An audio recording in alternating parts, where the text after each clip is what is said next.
I sit behind you. Thank you.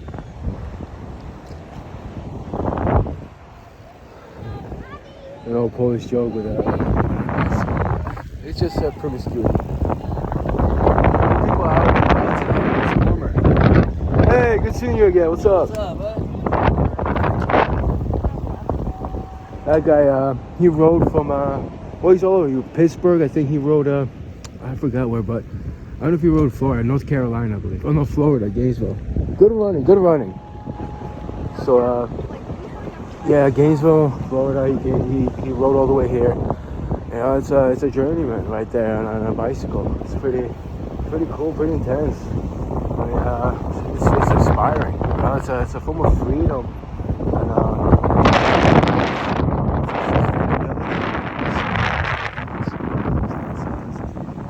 it's pretty nice. Pretty nice to hear someone does that.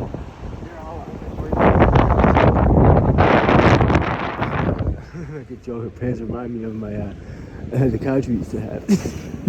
Not the one to pee on when I was drinking too much excessively. It was be embarrassed. I wasn't embarrassed. I mean, at first, thought it was like, you know, I was like, wait, how could this be happening? I'm like 31. Like, I shouldn't be. This happens. It just happens so suddenly. I actually took a nap, which was a 2-seater, but I've already taken naps. I was heavy. I was a heavy alcoholic.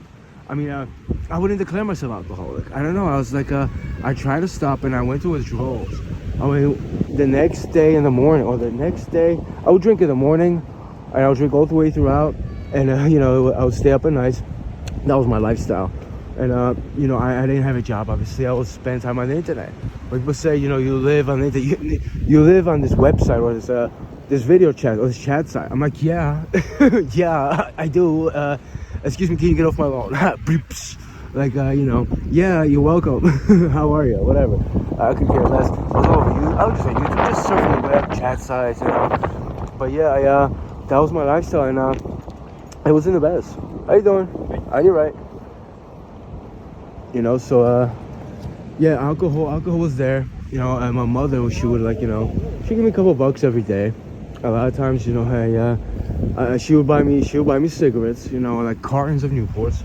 So after a while, when money got bad, I remember selling packs of cigarettes for a little time, you know, like I was like $5 a pack or $6. I think it was $5. And then I was like, you know, I don't really care about making money off of this.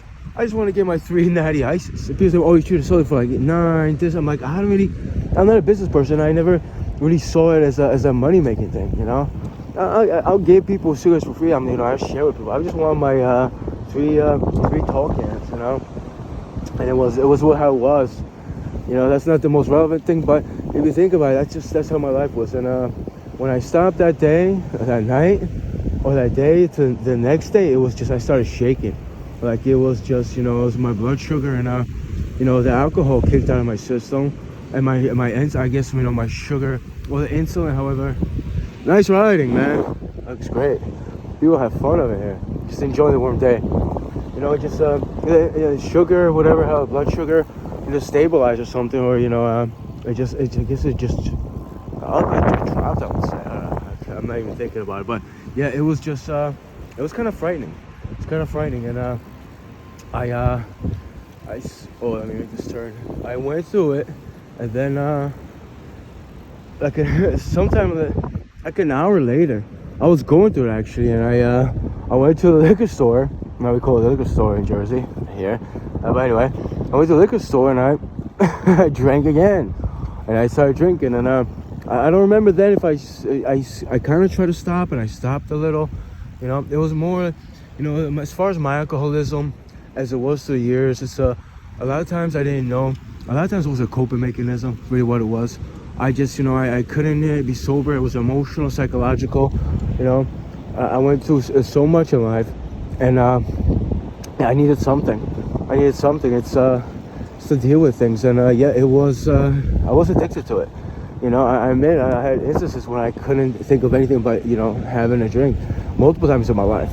I mean, multiple, so many, all through the 20 some odd years. You know, yeah, we talked about it the last year. Well, no, after Junior's death, that was, I would say it was the worst one. It was just, I really, really tried throughout like the whole year. You know, I hit rock bottom, like people say. I felt it in a psychiatric unit, in emergency room, well, was it? Yeah.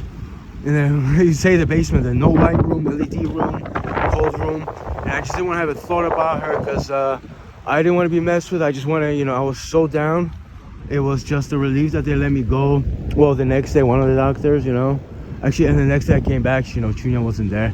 But I feel like, I was like, what am I doing drinking? You know, the thing I had to help her with, it was so small.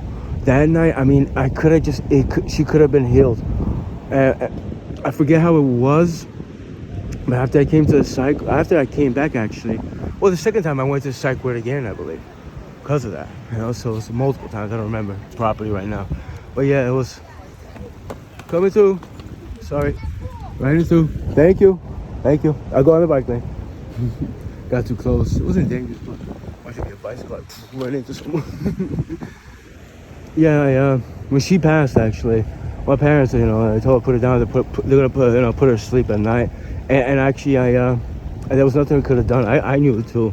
It's not like they made a choice just to, you know, her. She suffered so much, but you know, I was just so hurt, upset, and yeah, I knew she wasn't gonna. I mean, I knew she was, you know. I said some words to her, and yeah, I hit rock bottom the other night. You could say rock bottom. I didn't drink 3 days after that, and that was like a streak I tried to keep. I tried not to count for like a year, and then Serenity came in my life. The little kid, Siamese that she was, you know, if you saw her, she was just, you know, she was awesome. She was amazing. I mean, how I am right now, just like a laughter, big smile on my face. That was her. Even I was like, Serenity, you can't crew up my leg. I'm like, really? Am I really upset? She's like climbing up my leg to my waist, looking up at me. You know, it took her so little time. You know, it's a gift when you see a being and they evolve and they grow in front of you. It was just like, you know, it wasn't a huge so to grow up and actually like learn to climb the stairs. So yeah, Serenity took the alcoholism as disorder as it is. I don't call it disease. She took it away, and after like a couple weeks, I was like, I didn't even get a craving for it, and I didn't even think of beer the whole time. It's odd, you know. My mind was just on her, taking care of her. So yeah, as far as that, you know, I went off on the topic of alcoholism and addiction. But yeah, if when I was drinking, I probably wouldn't be here. Or if I was, I'd probably look at the bar or like, you know, get stuff from a liquor store, maybe hang out at the beach, drink. I don't know. I mean, I still would be here, but I'd be drinking. I'd be drinking, like a little alcohol be there, and it's like it would take time away. So no.